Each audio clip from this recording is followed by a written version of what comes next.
No, no, no, no.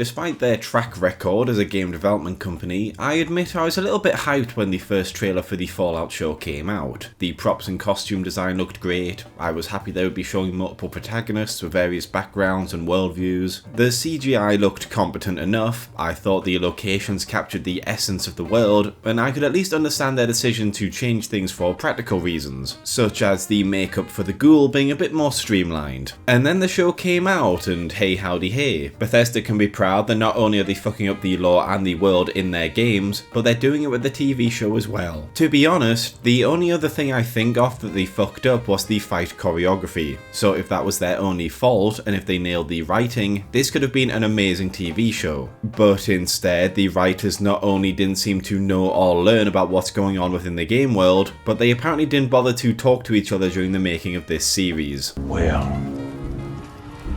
I do this shit for the love of the game. There's several characters that are seen before the war but later appear 220 years later in the show's present timeline. It's understandable for some of them, such as the Vault-Tec employees, but not for Moldaver and Wilzig, who are also somehow able to be preserved up to the present day, despite the fact that the cryotech used by Vault-Tec is still pretty new to them. It's also revealed they need Hank in order to access the Cold Fusion's power. So in the present, instead of raiding the vault immediately once Lucy's mother gets in contact with her, Moldaver decided to just chill out at Shady Sands, being her best friend and not doing much of anything else. In fact, she doesn't even immediately launch an attack against Hank after he destroyed everything she loved and killed Lucy's mother, waiting about 10 years before deciding she can be bothered, conveniently at the same time that Lucy's about to be the protagonist of this series. I also have no idea how Moldaver and Hank know each other, or don't know each other. Hank used a proxy to destroy the city, and when Moldaver is pretending to be a vault dweller, Hank doesn't seem to have any knowledge of her. But Moldaver somehow knows this was Hank that blew up Shady Sands, which would only make sense if he told her he did it, in which case he should know who she is and should have had her killed the second he saw her here. She somehow knows he did this despite him not being there, and he knows who she is except when the plot falls apart, in which case he gets amnesia and forget who she is. She does eventually manage to secure Hank and leave.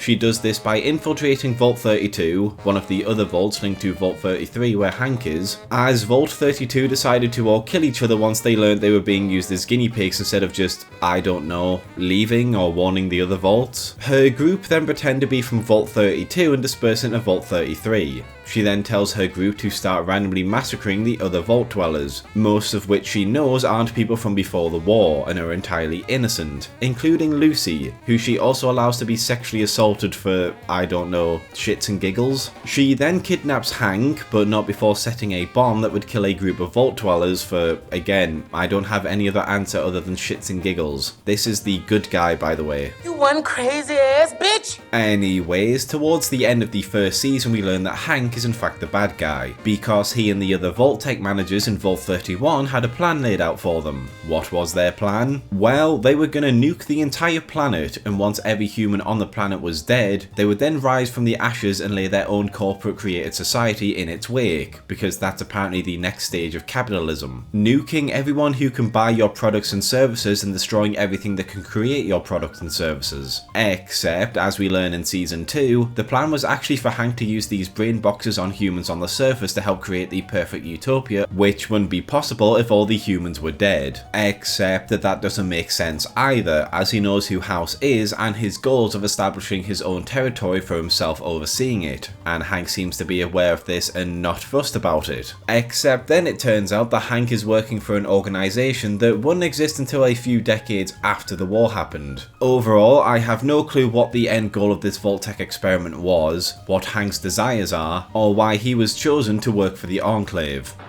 I guess we'll never know. So he decides to blow up Shady Sands to stop Lucy's mother from taking his kids away from him and to eliminate the city as competition for when he launches his own plans. He does this by somehow finding a fully functional nuke and brainboxing a soldier to drive it all the way into the city, even though it's shown that these boxes only function for a short period of time before malfunctioning, and they were only really available in a different vault. So how this soldier managed to last this long is a bit fucking ridiculous. And I guess Hank just popped out to get one from another vault fault and no one noticed him opening the door and disappearing for a few weeks. I also find it funny they decided to use the nuke model of the nukes that Liberty Prime throws in the games. You know, those nukes that don't really have a massive range and would have nowhere near the impact to nuke an entire city. We also have Cooper Howard, also known as the Ghoul, who was from before the war, now works as a bounty hunter, and he has survived for so long with a clear mind because of this drug that instantly neutralizes the feral illness that overcomes ghouls, even when they've been acting feral for several hours now. Wow, that's a massive piece of world building that hasn't been seen or built up in any shape or form throughout the entire franchise, and definitely wasn't just introduced to give some artificial drama. If it was a new invention, then it wouldn't be too bad, but Cooper has apparently been using this drug for quite a while now, and we've just never seen it. Maximus was a kid growing up in Shady Sands when it got nuked, being the only survivor and getting rescued by the Brotherhood of Steel, an elite group of warriors who find and protect technology and are extremely hostile towards all abominations of the wasteland, including ghouls and super mutants. Maximus, despite growing up in a highly intelligent and structured organization that enforces a specific set of ideals, doesn't have any problem with ghouls or other mutants, defies his superiors several times, and is apparently too stupid to know what sex is, despite other cadets for the Brotherhood masturbating next to him in his introductory scene. So clearly they do understand the basics, meaning that this is just for a cheap joke, a problem you're gonna see a lot of throughout this show. Speaking of this highly intelligent and structured organization, despite them being about 24 warriors hiding in a cave in New Vegas, now there's apparently several massive groups of them all across the west coast, each of them armed with their own versions of the Pridwen and Vertibirds, despite the Pridwen being the only recent introduction to their arsenal with no other counterpart in their possession, as well as, you know, being on the opposite side of the fucking country. And despite Knights apparently being the most dedicated and disciplined warriors in their ranks, every single one that we've seen have acted like a cowardly moronic frat bro, doing shit like playing with grenades in a public meeting. Oh, and that thing about them securing and caring about technology above all else? Well... yeah, because why safely and securely reverse engineer this car and make some of your troops to use it when you can just blow it up and continue to slowly walk across the barren desert for several hours? Before we continue talking about the main writing of this show, I do want to point out the fight scenes are also terrible, especially in regards to the Ghoul. He's supposed to be this cool, battle-hardened character who can slaughter everyone in his way, but that's usually only because everyone he's fighting against chooses to attack him one at a time while everyone else just stands there. There's also shit like this, where people with guns keep walking up to him instead of just shooting at a distance. Just awful, really. お前はもう死んでいる。何? There's also the new Dogmeat character, and literally their only purpose is to lead characters to each other or to areas to advance the story. After the start of season 1, she's just never involved in any fight scenes anymore. She'll just disappear whenever having a dog on set would be inconvenient. Anyways, in the present day, Wilzig defects from the Enclave, somehow not getting shredded by this turret on the way out, and all of the protagonists end up coming after him in one way or another, usually through a series of retarded events. Apparently he was supposed to meet Moldaver here, and so Moldaver left absolutely no one to meet him here and protect him while he's escorted to her, meaning that Cooper starts killing everyone and is only slowed down by Maximus in power armor. Lucy has to take him, and later his head, to Moldaver, and Wilzig seems to encourage this, despite the fact that she has the last name of someone he despises. He's just perfectly comfortable trusting unlimited energy to the daughter of the person he hates. Are you high or just incredibly stupid? The head ends up getting eaten by a monster, and Cooper forces her to be used as bait in order to kill it and take the head for himself. He also decides the best place to put his belongings, including his super special serum that is the only thing keeping him from going feral, right next to the combat zone, which naturally results in it getting broken and he has to go and find more, allowing Maximus to instead get the head. Bravo, you fucking idiot. Hey, remember the Vault-Tec boy, the series mascot? Well, it turns out that was also Cooper when he was a human. I'm sure there's a perfectly logical explanation as to why he's never been shown in the games in any way whatsoever on any of the Vault-Tec promotional material. Cooper takes Lucy in exchange for some chems, but ends up collapsing before he gets them. Lucy manages to break free, allowing the feral ghouls to attack the chem makers, and then she gives some to Cooper anyways. And I will admit, I do like this scene with him stumbling on his old movie and being reminded of the man he once was. God, Walton Goggins is is just wasted on this fucking show. Anyways, Maximus's squire learns that he's not the actual knight who's supposed to be on this mission, stealing his power armor power supply and leaving Maximus to slowly die in his power armor. Why he doesn't just kill Maximus and take the armor for himself, which would allow him to walk extremely long distances, especially after his leg is destroyed, and why there isn't some manual switch to pull yourself out of this power armor seems like a very obvious crippling design flaw, but whatever. That's stupid! Use your common sense! And then Lucy comes across Maximus, and despite wanting to help everyone she comes across and slowly dying and needing help herself, she hesitates and is very skeptical to help the guy who saved her when she was being attacked earlier. If a mass murdering psycho needs help, she'll give it to him no problem, but some dude who saved her life and clearly isn't wanting to hurt her is where she thinks the line gets a bit blurry. There's a bunch of stuff happening in Vault 33 that no one gives a shit about, and in Vault 32, Norm, Lucy's brother, starts to find out what happened in this vault and gets curious about Vault 31, finding the rest of the pre-war Vault Tech managers and learning off their plans. Maximus and Lucy end up stuck in another vault, only to be expelled back to the surface. They get the head from his ghoulified squire, Thaddeus, and Maximus decides to once again betray his brotherhood he's dedicated his whole life to for some woman he's been with for like 2 days. Cooper is also captured by some old acquaintances, but instead of keeping him fully locked up and having several weapons trained on him at all times, everyone just acts really casual around him, allowing him to escape and be on his way again. It turns out that in the past, Cooper met all of the Vault Tech managers that were frozen and also meets Moldaver, because everyone in the past knows everyone else apparently. I'm not a communist, Mr. Howard. That's just a dirty word they use to describe people who aren't insane. She tells him to spy on his wife, and it turns out that everyone in Vault Tech and the big corporations want to nuke everyone because that's the best way to make money. Somehow, because capitalism bad. The people behind this show are also massive cowards who refuse to call the other side of the war China. They just keep saying the word communist over and over again instead, presumably not to upset their Chinese overlords. Despite betraying them several times, the Brotherhood decide to not execute Maximus, and instead just keep fucking promoting him constantly. Norm ends up trapped in Vault 31, while Lucy finally catches up with Moldaver and her father. Despite Lucy having barely any memories of her mother or Moldaver, loves her father and saw Moldaver randomly slaughter the Vault residents for no reason whatsoever, Hank decides to fully admit to nuking Shady Sands and killing her mother, even though he could easily convince her to be on his side and help free him. They just make him completely ineptly evil for the sake of drama. He then activates the cold fusion machine, restoring energy to the wasteland. The Brotherhood launches an attack on Moldaver's location. Cooper also shows up and manages to slaughter his way through all of these Brotherhood knights. How, you might ask? Well, despite the T60 being an improvement on the older models, they apparently never noticed a massive weak spot near the chest plate that can allow someone to one-shot them instantly. You've got that right, for over a century no one noticed this massive design flaw and bothered to correct it. Also, Cooper can continue to act cool and awesome. Well, that's just lazy writing. Cooper, Lucy and Dogmeat chase after Hank to the Mojave, while Maximus becomes the new super duper commander of the Brotherhood. You know, the guy they were gonna execute a few hours ago because he kept fucking them over. That's who they have to report to now. What will you learn? That your actions have consequences! Season 2 starts and we get a scene that's literally useless in every possible way. It's designed to show the brain boxes, but these things show up and are explained numerous times throughout the season. So this scene is highly irrelevant and just serves to show some gore. Cooper and Lucy slaughter some great Khans in Novak, and so not only are all these people dead then, but the showrunners had to switch which direction the dinosaur is facing for this terrible fight scene to happen.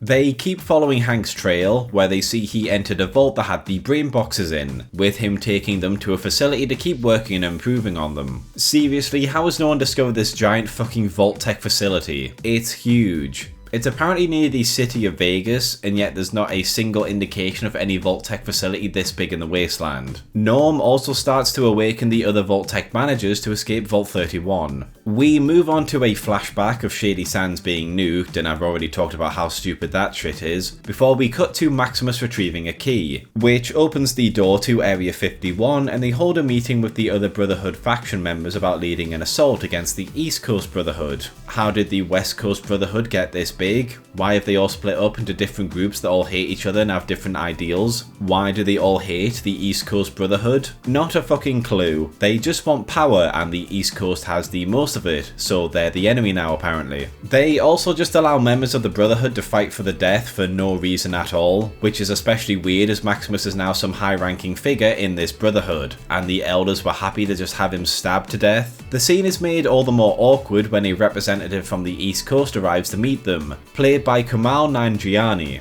Look, he seems like a really nice guy, and I actually didn't think he was as bad in this show as I've seen him in some of the other stuff he's been in. But just everything he appears in just seems to be utterly terrible. Cooper and Lucy find a man and woman trapped in an abandoned building, and instead of just explaining to Lucy who these people are and what their faction does, he decides to just execute the guy in front of her, so when he's injured by the rad scorpions, she leaves him to get the woman to safety, which then leads to her getting captured by the Legion when all he had to do is explain shit to her.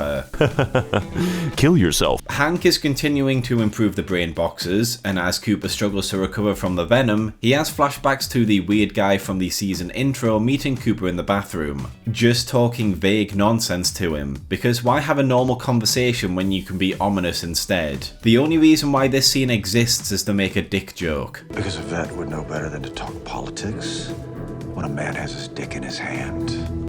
What the fuck? We see that Thaddeus has started his own bottle cap making scheme using child labour, and I actually thought this scene was pretty funny, just this guy being really nice and encouraging to these kids, while also forcing them to work over 12 hours a day and drink nothing but soda. Lucy is captured by the Legion, where it turns out that the Legion have started a civil war with each other after Kaiser died, fighting over a piece of paper he had that will declare who is his successor. I do like the concept here. It's pointed out that Kaiser was the only thing really keeping the Legion together, so with him dead it makes sense they would fall apart and fight for the scraps. But I find it incredibly stupid that the no man's land is this small. Surely someone would have been able to get it at this point. Cooper recovers and ends up running into Victor. Shouldn't you be in Vegas helping Mr. House?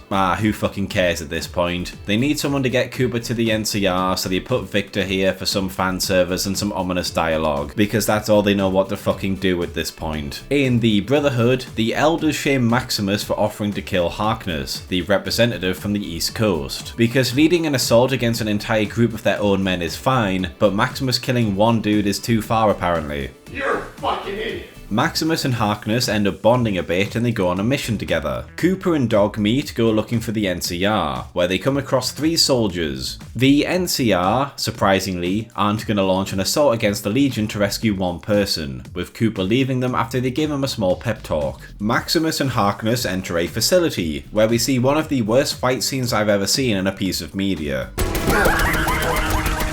What was the point of taking cover if these bullets don't actually do anything and you're just going to rush out and melee attack it anyways? And where the fuck does Harkness disappear to here? He was on the left side, but clearly there's no one there in these shots. Cooper gives up the NCR location to the Legion in exchange for Lucy's release, but after remembering the words of the NCR and remembering a meeting he had with a fellow Marine in the past about being remembered on the right side of history, he also decides to sabotage some explosives and trick the Legions into fighting each other. It turns out that Maximus and Harkness have stumbled on Thaddeus's bottle plant, and as Harkness is going to execute all the ghoul kids and Thaddeus, Maximus decides to kill him. Just in the nick of time too. It's so good that Harkness decides to take 11 hours to squeeze the fucking trigger, otherwise he would have slaughtered them all by the time Maximus made up his mind. We have a flashback to when Cooper was in Anchorage, and he's about to be killed by the the communists, and then a Deathclaw arrives to kill them. And yeah, it's a pretty good scene. Not really sure why it doesn't kill Cooper, but as they're made by the US military, I'll give it a pass. Maybe they imprint some pheromone markers or instructions in the DNA to leave the US soldiers alone. With the Brotherhood looking for them, Maximus makes Thaddeus pretend to be Harkness, going back to the airship. Oh, fuck yeah, this is the shit!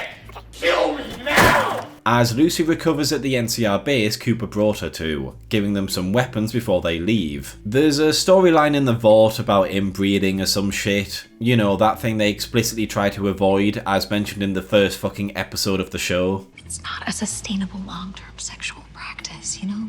If it was my father's fault because he fell in love with his cousin, my mother.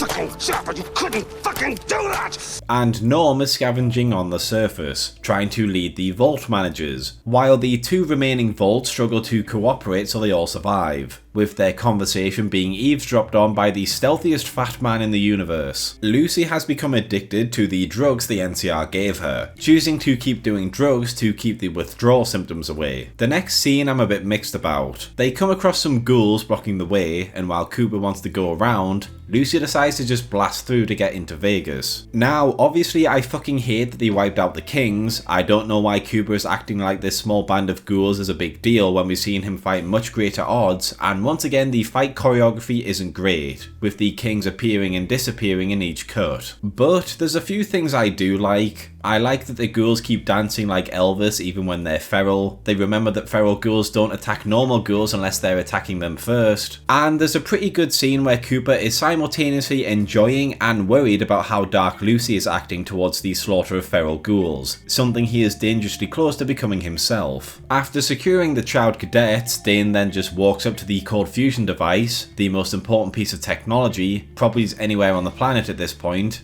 and takes it. Yep, just like that. There's absolutely no one guarding it, no fail-safes to stop it being opened, nothing. Might as well just stuck a big sign over it saying literally anyone can have this. But the people are retarded.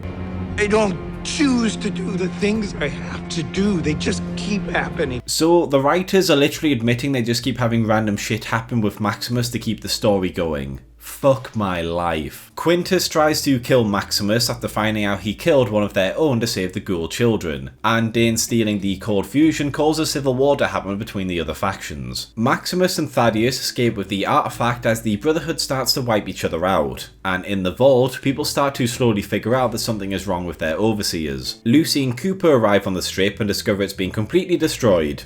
That's it. It's all gone. The entire point and purpose of New Vegas has been wiped out off screen, somehow. Hope all you New Vegas fans enjoyed that big hard dick smacking you on the forehead and pissing in your shoes. How dare you! Not only is the strip full of radiation, but it's become a Deathclaw nest, with a terrified Cooper telling Lucy to run as they're attacked. He then distracts them with a grenade. He doesn't use the grenade like a normal person, however. He throws the bag and then shoots it, which distracts it for 1 second before it realises that a gunshot just went off right next to it and tries to attack them, with them escaping just in the nick of time, behind a very thin metal fence, the type of fence they should easily be able to claw through but just don't for some reason. Cooper explains he's tracking Hank because hopefully he can lead him to the vault where his family is. Wait, if Freeside is still standing, and the King's School of Impersonation is still standing, then how are all the King's ghouls now? This makes even less fucking sense. Hank continues to perfect the mind control device, and Norm leads the vault managers to a building being used by the old lady who helped Wulzig in season 1, who tells him Lucy is most likely dead. Lucy is also kind of annoying at this point because of her golden rule personality. She comes across a psycho who murdered a store owner and then tries to kill her, and she's sad when she has to kill him. Over halfway through the second season and she's still acting like how she did at the start of season 1 with barely any character development. You can kill people and not be a bad person. This is the invincible no-kill rule bullshit all over again. In a flashback, Cooper and his wife are invited to Vegas and he's tasked by Moldaver with obtaining a valuable piece of tech from a Vault Tech employee, Hank. Before he can secure it, he's taken to meet House, who is actually the guy from the flashbacks and the one we've been seeing as being a body double, because as we all know, House is the kind of guy who would risk himself being hurt or killed by a bunch of angry men to test a device he could literally test in any laboratory he owns. You're a big fat phony! He reveals he intends to use the cold fusion from Vault-Tec to stay alive forever, and doesn't think that Vault-Tec or his wife will launch the bombs, clearly trying to retcon this really stupid scene in season 1 because of the backlash. He comes to the conclusion there's another faction that's going to end the world, and then the Enclave siren starts going off in my head. House then goes on a random rant to Cooper as he leaves, and in the present, Norm finds out that Vault-Tec wanted to experiment on the Vault Dwellers with the FEV virus, with the Enclave siren once again blaring in my fucking skull. One of the managers attack Norm for lying about who he is, getting him knocked unconscious. Lucy starts to throw up the drugs, and in a hotel, Cooper and Lucy agree to distracted by one of Hank's mind-controlled minions, telling Cooper to take Lucy back to the vault or he'll threaten his family. Despite Lucy saying no, Cooper reveals he kept her safe and with him so he could bargain with her with Hank, choosing to tranquilize her. Take a nap. When you wake up, you'll be home. I'm sorry, but that's just bollocks. How the fuck are you gonna drag an unconscious woman all the way across the desert back to her vault in a single day? You dishevelled avocado. As Cooper looks away, ashamed of himself, Lucy manages to get herself together enough to punch him out the window, leading to him being impaled as she passes out and has taken the Hank. In a flashback, Barb, Cooper's wife, is alerted in a meeting with House's double that the bombs might be dropping soon, and as Cooper confronts her about what he heard, she tells him that Wilzig told her to go along with things if she hopes to keep her family safe, and that she never wanted to drop the bombs. What a load of bullshit. In the present, Cooper is still impaled on a lamppost, and not only can he move his legs despite it going through his spine, not only has no one bothered to help him or talk to him, but no one has bothered to rob him either. You're telling me this crime-infested shithole wouldn't be interested in the bag full of stuff that Cooper has just lying around on the floor? Lucy wakes up in Hank's facility, seeing what he's done to the people in it, and despite his attempts to charm her, she insists on bringing him back to the vault to face justice. Maximus and Thaddeus begin travelling with the Cold Fusion, leaving the armour behind. They have trackers in these things. Alright, so if you know there's trackers in them, why not fucking take them out then? On top of that, this armour belongs to the Commonwealth faction, not the West Coast factions. Why would they have trackers for the Commonwealth armour, you fucking melons? At night, Cooper is basically feral at this point, constantly doing this shit, so even if he gets the cure vial, surely he's too far gone at this point, right? Wrong! Anyways, he gets rescued by something and given the cure, and he immediately stops feralizing with no side effects. We then cut to the goddamn incest meeting, and it's literally just used for a song that Fallout players will recognise. I'm serious. They have this random song and dance number in this dude's head, and that's about all this scene is used for, because the incest story is so fucking boring and makes no sense. All down here because of who our parents were. Boring. Cooper has a piece of uranium or some shit smashed into his hull, which slowly starts to heal him. Now, I understand that radiation heals ghouls, but surely this much radiation inside his body would just make him instantly feral, right? The super mutant tries to recruit him to join their army, intending to take the fight to their creators who want to destroy them, but Cooper rejects them, just wanting to see his family again, with the super mutant knocking him out. Lucy insists that what Hank did to the people is wrong, but when he lets two wastelanders into the room, she chooses to also use the device to brainwash them, apparently fulfilling Hank's point that the surface people are all animals. Except taking the most extreme people who fucking hate each other and using them as your examples is fucking stupid, and completely trivializes the point he's trying to make. And how does this device work? They literally just push the button and they instantly know what to do and how to behave. In the past, Cooper gets Hank smashed, and when checking the briefcase out, Barb walks in, showing Cooper the Cold Fusion is in Hank's neck, which is one of the stupidest things I've seen. Why even have the briefcase to alert people that you're carrying something valuable? All this has done is bring more attention to the thing you don't want to bring attention to. Surely you'd just be able to extract this with a different gun at a different laboratory. And you put it in your neck, an area that not only can easily damage and kill the host, but it's just flesh. There's not really a lot of bone or anything to protect it. Put it behind the shoulder blade or something. Anywhere with some level of protection, you absolute dingbats. Also, Barb is now helping him to fight against Vault-Tec. You can tell this Enclave story is a hasty rewrite because of how fucking stupid this scene was, and so to try and make these people seem a bit more competent, they've retconned Barb into not being a complete moron despite how excited she was when saying this stupid shit. And the implications of the very first scene in this show is that she and Cooper are no longer together anymore because he views her as a monster, which now makes no sense because he loves his wife for, in his mind, helping him do the right thing. Anyways, Dogmeat ends up finding Maximus and she leads the two of them to Cooper, which is convenient because these two are in the middle of the fucking desert and it would have taken her hours to reach them, and then instead of taking them back to Vegas, she took them to the place where he was left by the super mutants, even though she should have no idea where he's been taken. Yeah, that makes sense. We see a flashback for one of the Vault 31 managers, Steph, where we see her escaping from the Canadian internment camps after Canada was annexed by the US. And you know what? I actually thought this was quite interesting. We don't really get a lot of glimpses of things from before the war, and usually when we do, it's just stuff to do with the US. So to see how things were going for Canada was kinda neat. It also helps to establish why Steph is such a self-serving bitch throughout the show, with her dying mother telling her to do whatever it takes to survive, even at the cost of others. Naturally, this is the Fallout show, so even the good stuff can't escape the shit directing. Despite being in snow-covered Canada, several people somehow struggle to hear the loud snow-crunching footsteps of people running up to them, allowing a power-armoured soldier to get suicide-bombed, and Steph is able to kill this guy for his food because he can't hear her. This motherfucker eating beans. And then, despite being dressed in the uniform of someone living in the Canadian internment camps, she's able to walk right up to the US-Canadian border, get across it, and it's only after she does this that the border guard takes notice of her. And even then, he shows no hostility to the person currently dressed as an escaped prisoner, allowing her to somehow walk up to him and kill him. Lucy and Hank debate the brain boxes, with him telling her it removes the negative impulses and helps to guide them into being productive citizens. Despite this, she insists on destroying the mainframe that is controlling them, and after a brief skit I actually thought was decent of Lucy struggling to understand how cars work. There's 2 pedals.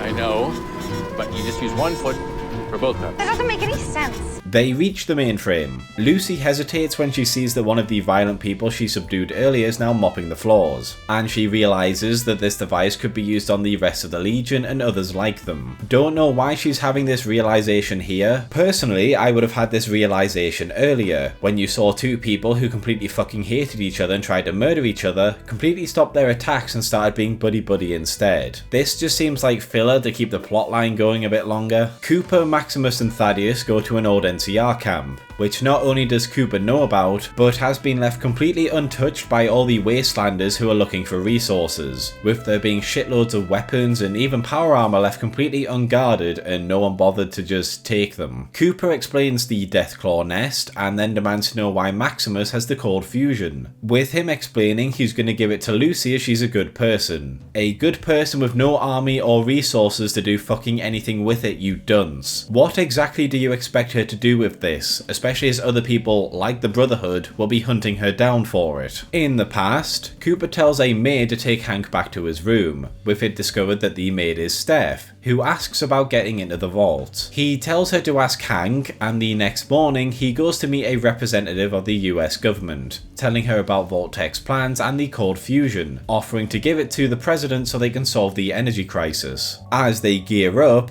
Thaddeus shows Cooper some of the side effects he's suffering, and despite this obviously not having anything to do with being turned into a ghoul, and the threat of him mutating into something that could become a liability, like we see later, Cooper decides to just say nothing. I get he doesn't really care about him, but taking no precautions whatsoever for someone mutating into something weird seems counterproductive to the situation. Cooper explains that to save Lucy and his family, they will need to give the cold fusion to House, and then shows Maximus the NCR power armor. And this would probably be more impactful if we saw more of Maximus's life living in the NCR instead of one flashback where he's barely in it. And I mean, this power armor looks so stupid. They've literally just slapped an NCR Ranger helmet on top and called it a day. We see Norm knocked out after the other managers realise he's not one of them, and then despite them talking about how they need to kill him, they just knock him out again. In the vault, we continue to get more shit that isn't really interesting, and at Freeside, the citizens are delighted to see Maximus strolling through in his power armor. I actually don't mind this. I know they hated the NCR in the game, but considering everything has gone to shit and the kings don't exist anymore, seeing the symbol of a great nation strolling through to sort shit out is probably going to be a sight for sore eyes. What does undercut it is, after a very unfunny scene of Thaddeus' arm falling off, none of these citizens offered to help. Apparently they just wanted him on one of the roofs to provide sniper support, and then none of the hundreds of citizens have the nerve to sit on a roof and help provide covering fire so they don't have to live next to fucking Deathclaws for the rest of their lives. I'm surrounded by idiots. Do you remember the new California Republic?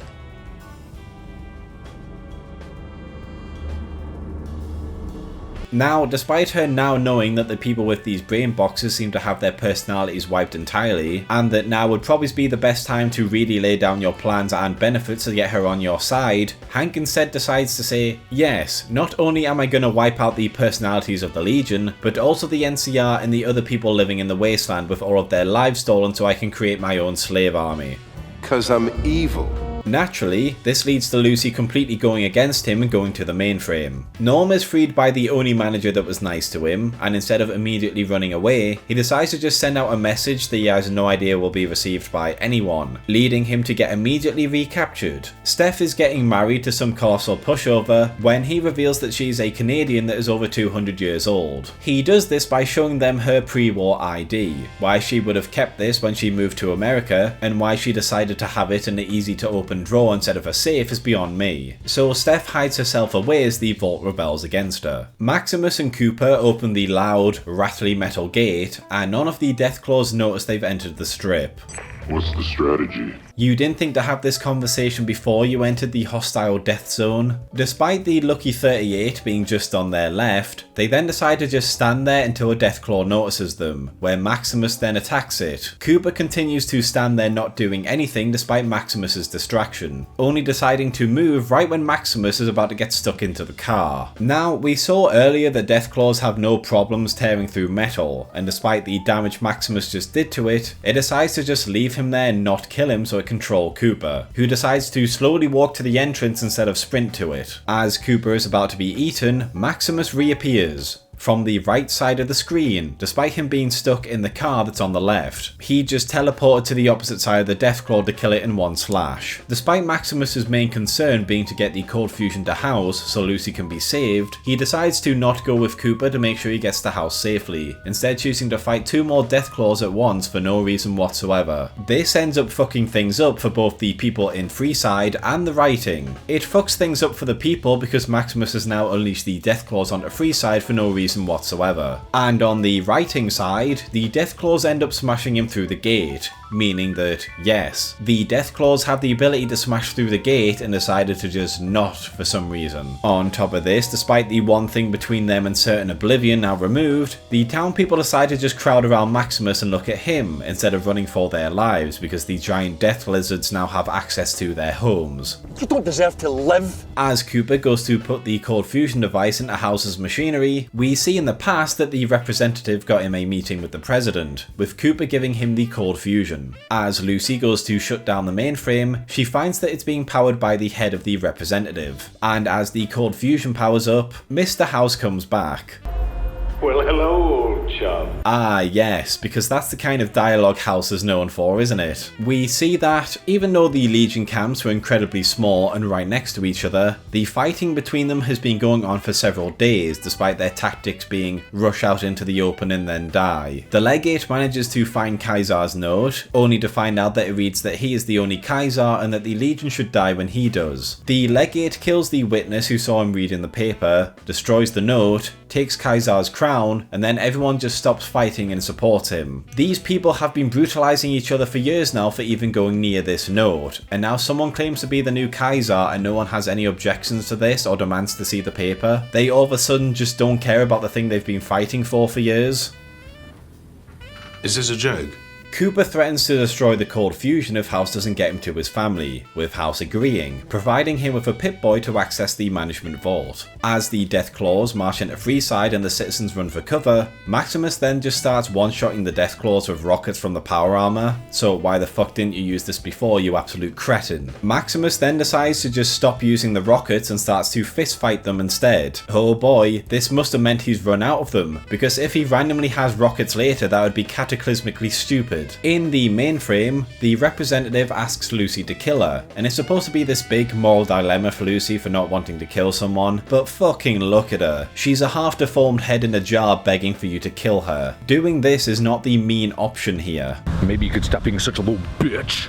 Norm is about to be killed when the managers push the nice manager into the elevator button, causing a horde of rad roaches to be unleashed. Obviously, despite the fact he's surrounded by them and left behind while the others flee, none of them manage to kill or even harm Norm. Instead, they fly over him and all swarm into the room with the managers, conveniently leaving him unharmed. Yes, this was an actual scene that was directed by an actual person, and actual people looked at this and said, yeah, this looks great. As House guides Cooper towards a hidden entrance to the vault, Maximus continues fighting the Deathclaws.